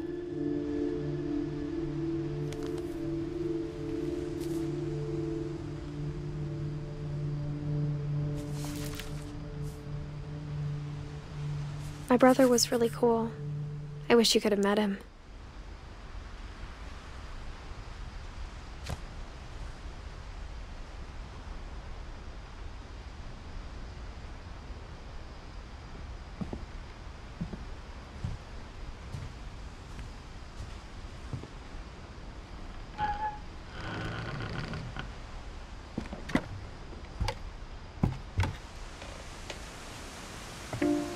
On the way back from Lewis's funeral, my mom told me to start packing. She waited until the day before we left to tell Edie.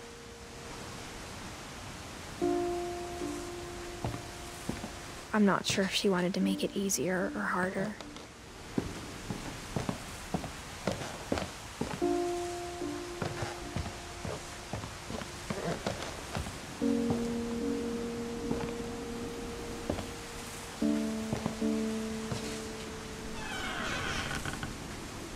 I wish we'd stayed. But I understand why we left.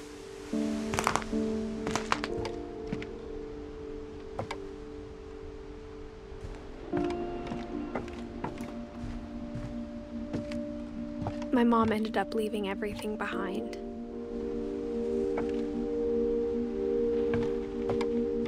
What happened that night had been coming for a long time. Maybe it should have come sooner.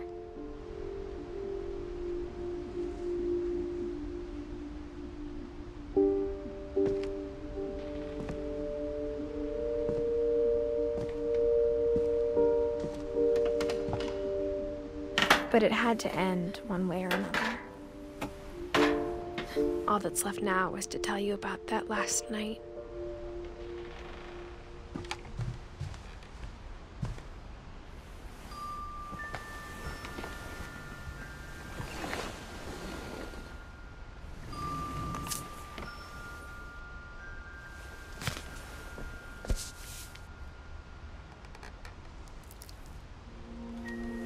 That whole last day, Edie just watched us pack and didn't say a word.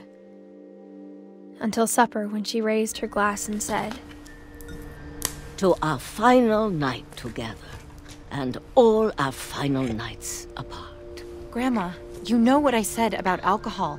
Some of your medications are very Edith, specific. I left a present for you in the hallway. Why don't you go open it? The grown-ups have to argue now. I'm sorry, you're right. We're all leaving tomorrow. Let's just enjoy our last... I'm not leaving. Edith, you're excused.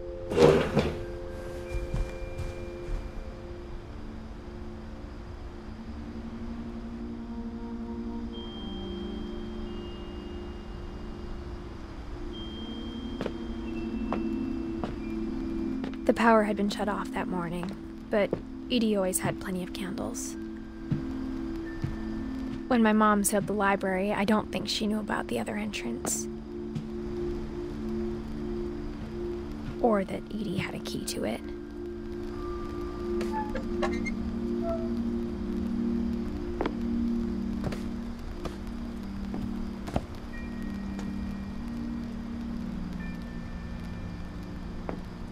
The thing you're afraid of isn't going to end when you leave the house.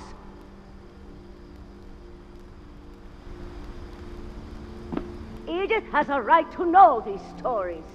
My children are dead because of your stories. I think it's best if Edith and I leave tonight.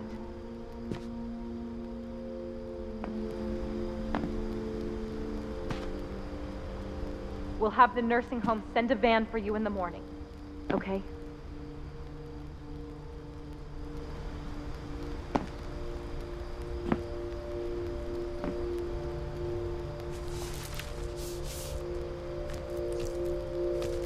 Dear Edith, there's so many stories I wish I could tell you, but there's only time for one.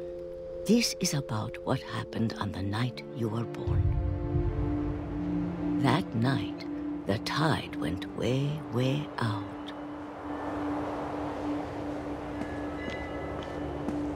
It was the first and last time I ever saw the old house aground.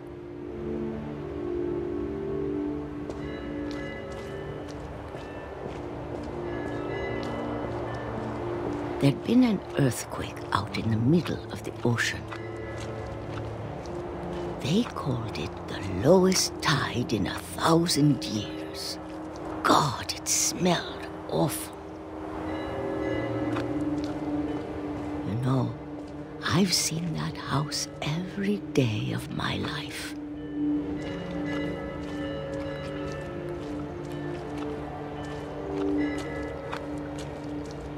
But I never thought I'd go back to it.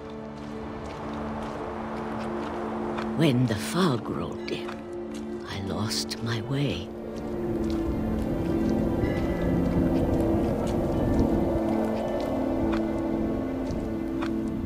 I got turned around.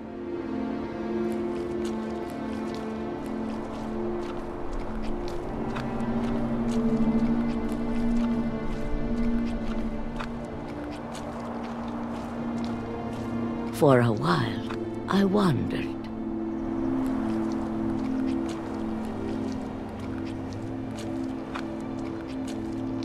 I started seeing things.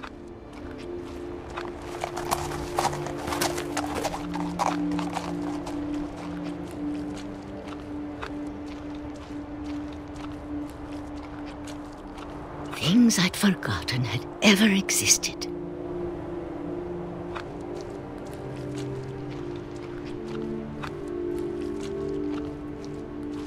But when I saw them, they felt like old friends. That night, a lot of things came back to me.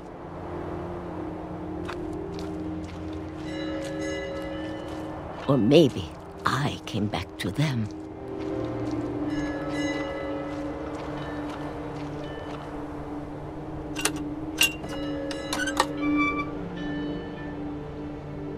Things I can't explain, but that I need you to try and... Edith, what are you doing in here?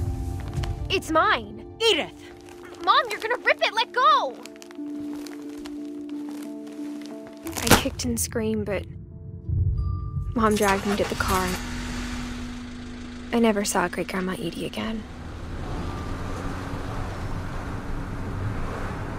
The next morning, the band came to pick her up, but she was already gone. After that, we moved around a lot.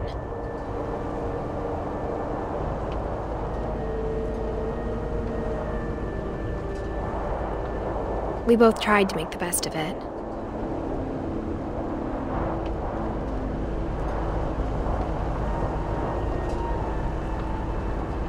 A few years went by.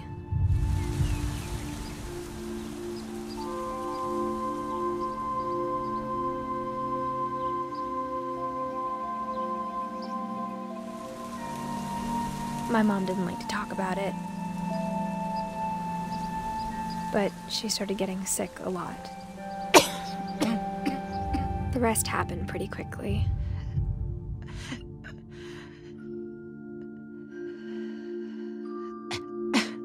She got better for a while, and then she didn't.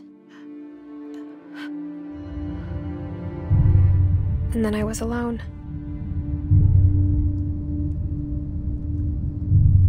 The last Finch left alive.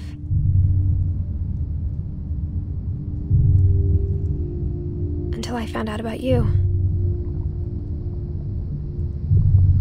I'm still not sure what to tell you about all this. If we lived forever, maybe we'd have time to understand things. But as it is, I think the best we can do is try to open our eyes. And appreciate how strange and brief all of this is.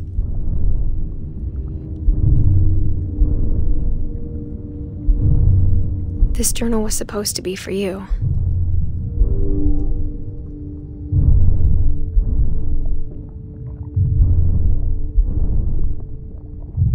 But now I hope you'll never see it.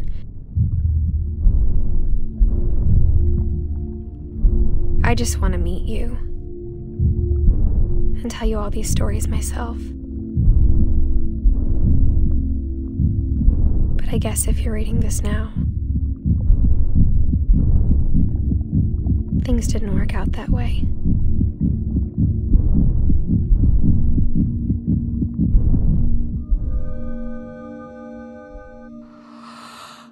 This is where your story begins. I'm sorry I won't be there to see it. It's a lot to ask, but I don't want you to be sad that I'm gone. I want you to be amazed that any of us ever had a chance to be here at all. Good luck.